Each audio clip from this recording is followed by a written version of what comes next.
మరి ఈ రోజున ఇది ఎలా అయిపోయిందంటే మన రాష్ట్రంలో ఇదొక పాలసీ మాదిరిగా, ఇదొక గవర్నమెంట్ పాలసీ. ఈ గవర్నమెంట్ పాలసీ రాష్ట్రం మొత్తం ఇంప్లిమెంట్ చేయాలి కావచ్చేమోనని ఇక ఇది ముందుకు కొనసాగుతూ ఉంది. ఇదిట్లా ఉంటే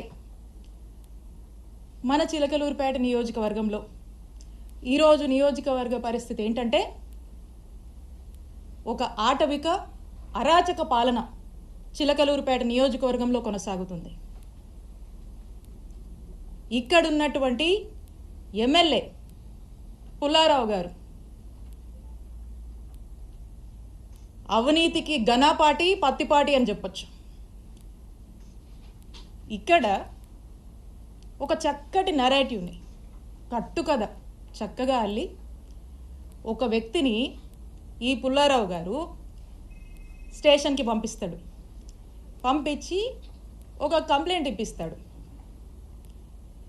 ఇదంట 5.5 ఏళ్ల కిందట 2019లో అట ఒక టీడీపీ సామాన్య కార్యకర్త సోషల్ మీడియాలో అబ్యూజివ్గా అసహ్యంగా పోస్టులు పెడితే దానికేదో స్టేషన్లో కంప్లైంట్ వెళ్ళిందట. పోలీసులు డ్యూ ప్రొసీజర్ ఫాలో అయ్యుంటారు. దానికి నాకు సంబంధం ఏంటి? ఇప్పుడు ఈ కట్టు కథను ఎలా వెళ్ళారంటే ఈ వ్యక్తిని ఎమ్మెల్యే కంప్లైంట్ ఇప్పిస్తాడు. ఇక్కడ పోలీసులు కంప్లైంట్ నమోదు చేస్తే అది ఎమ్మెల్యేనే చేపించాడు, ఈ పుల్లారావు గారేనని అనుకుంటారు జనం అని చెప్పి ఇక్కడ ఇప్పించి ఇక్కడ ఏమీ చేయకుండా మళ్ళా ఇదే కంప్లైంట్ని హైకోర్టులో ఇప్పిస్తారు. హైకోర్టులో ఇప్పించిన తర్వాత హైకోర్టు ఏమంటది?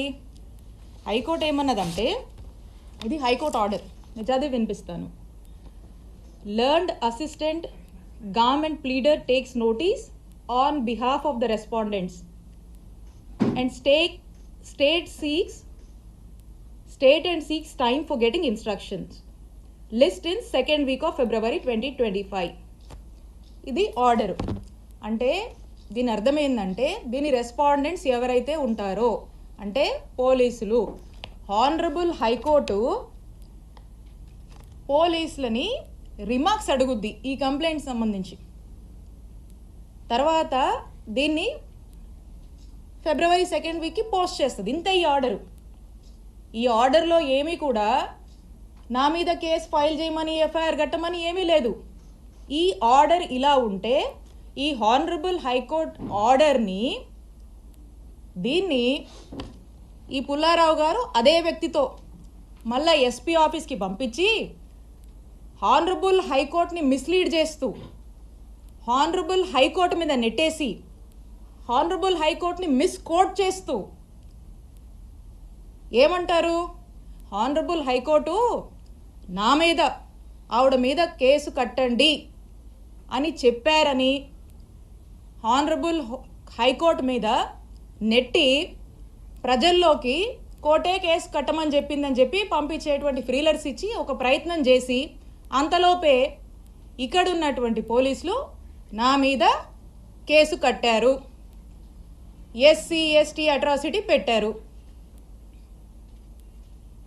పూర్తిగా అవాస్తవాలతో ఒక కథల్లి ఈ కథలో ఇక్కడే మనం దీన్ని నిజం చేస్తే జనం అనుకుంటారని అక్కడ దాకా పంపించి అక్కడ ఏం డైరెక్షన్ హానరబుల్ హైకోర్టు నుంచి ఏ డైరెక్షన్ లేకపోయినప్పటికి కూడా ఇక్కడ పోలీసుల్ని ప్రెజర్ చేసి జనాల్లోకి కోర్టే విధించమని చెప్పిందని కోర్టుని మిస్లీడ్ చేస్తూ ఇక్కడ కేసు కట్టారు.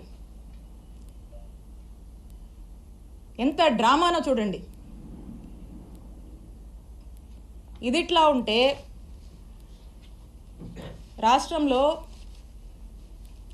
ఎలక్ట్రిసిటీ ఛార్జీలు పెరిగి ప్రజలు అనేక ఇబ్బందులు పడుతూ ఉంటే వారికి అండగా ఉందామని మా వైఎస్ఆర్ కాంగ్రెస్ పార్టీ నాయకుడు మా జగనన్న పిలుపునిస్తే విద్యుత్ పోర్ అనే కార్యక్రమంలో భాగంగా రాష్ట్ర వ్యాప్తంగా మా వైఎస్ఆర్ కాంగ్రెస్ పార్టీ వాళ్ళంతా కూడా అన్ని నియోజకవర్గాల్లో ఎలక్ట్రిసిటీ ఆఫీసెస్కి వెళ్ళి అక్కడ ప్రజలు ఇబ్బంది పడుతున్నారు, ప్రభుత్వం దృష్టికి ఇది తీసుకువెళ్ళాలి, ప్రజలకి భారం అవుతుంది, ఖచ్చితంగా ప్రభుత్వం దీనికి రెస్పాన్సిబిలిటీ వహించాలి, ఈ ఛార్జీలు తగ్గించాలని మేము రిప్రజెంటేషన్ ఇస్తే స్టేట్ మొత్తం జరిగితే, కానీ ఇక్కడ మన చిలుకూరుపేటలో మాత్రమే స్పెషల్.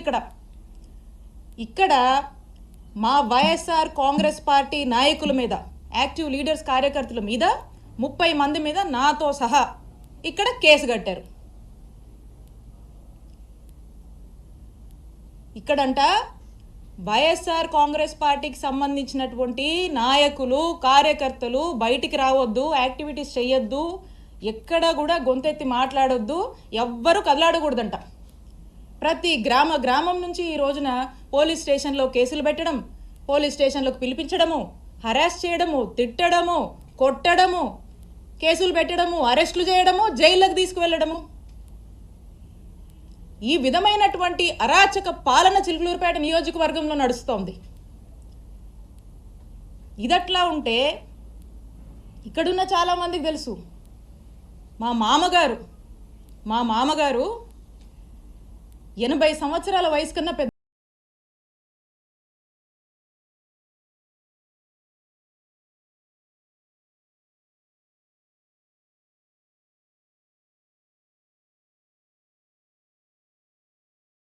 వ్యాపారాలు చేసుకుంటే నా మరిది మీద కేసు కట్టించాడు ఈ ఎమ్మెల్యే పుల్లారావు. నాకేనా కుటుంబం ఉంది, మీకు లేదా కుటుంబం? ఎన్ని రోజులు సాగుద్ది అనుకుంటున్నారు ఇట్లా? ఎన్ని రోజులు నడుస్తుంది అనుకుంటున్నారు ఇట్లా? నేను ఇక్కడ మీకు ఒక్కటే చెప్పాలనుకుంటున్నా, ఈరోజు నా కుటుంబాన్ని, మా వైఎస్ఆర్ కాంగ్రెస్ పార్టీ నాయకుల్ని కార్యకర్తల్ని మీరు ఇబ్బంది పెడతా ఉన్నారు. పుల్లారావు గారు, మీకంటూ ఓ రోజు వస్తుంది, గుర్తుపెట్టుకోండి. ఇంకోసారి చెప్తున్నా, మా కుటుంబం జోలికి వస్తున్నారు కదా, మాది పురుషోత్తపట్నం, గుర్తుపెట్టుకోండి, ఊహించుకోండి ఒకసారి. నేను ఇక్కడ మీ మీద గెలిచి మిమ్మల్ని ఇంట్లో కూర్చోబెట్టాను. ఇక్కడ 5 ఏళ్ళు నేను పనిచేశా, నేను ఎమ్మెల్యేగా చేశా, నేను మంత్రిగా పనిచేశా, కానీ ఎక్కడా కూడా ఇలాంటి వాతావరణాన్ని క్రియేట్ చేయాల, ఇలాంటి అరాచక పాలనకు మేము ప్రోత్సహించలా. ఎక్కడా కూడా ఏదన్నా కూడా చట్టం తన పని తాను చేసుకుపోయింది తప్పితే మేము ప్రొవోక్ చేసి, మేము మా ఇంట్రెస్ట్లు ఏవి చెప్పి ప్రజల్ని ఇబ్బంది పెడుతూ ఈ రకమైనటువంటి అక్రమాలకు మేము పాల్పడలా. ఒక పీస్ఫుల్ ఎన్వైరన్మెంట్ ప్రతి ఒక్కరికి, అన్ని వర్గాల వాళ్ళకి మేము కల్పించి ప్రతి ఒక్కరు కూడా సంతోషంగా ఉండి, వాళ్ళకి ఇంకేదైనా కష్టాలు ఉంటే వాళ్లకు మేము తోడుగా అండగా ఉండేటువంటి కార్యక్రమాన్ని చేశాం. ఇక్కడ నేను ఎమ్మెల్యేగా ఉండి, ఇక్కడ మంత్రిగా ఉండి, ఇక్కడున్నటువంటి ప్రజలకు కొన్ని వేల కోట్లతో గవర్నమెంట్ హాస్పిటల్ నిర్మాణం చేస్తే, ఈ రోజున మన చుట్టుపక్కల ఉన్నటువంటి నియర్ బై ఉన్నటువంటి జిల్లాల్లో వాళ్ళు కూడా, మనకి ఇటు ఉన్నటువంటి ఊర్లలో అందరూ కూడా చక్కగా వచ్చి ఈరోజు వేల సంఖ్యలో చక్కటి వైద్య సేవలు పొందుతున్నారు. ఎప్పుడో చిరకాలపు కలగా ఈ చిలుకూరుపేట ప్రాంత ప్రజల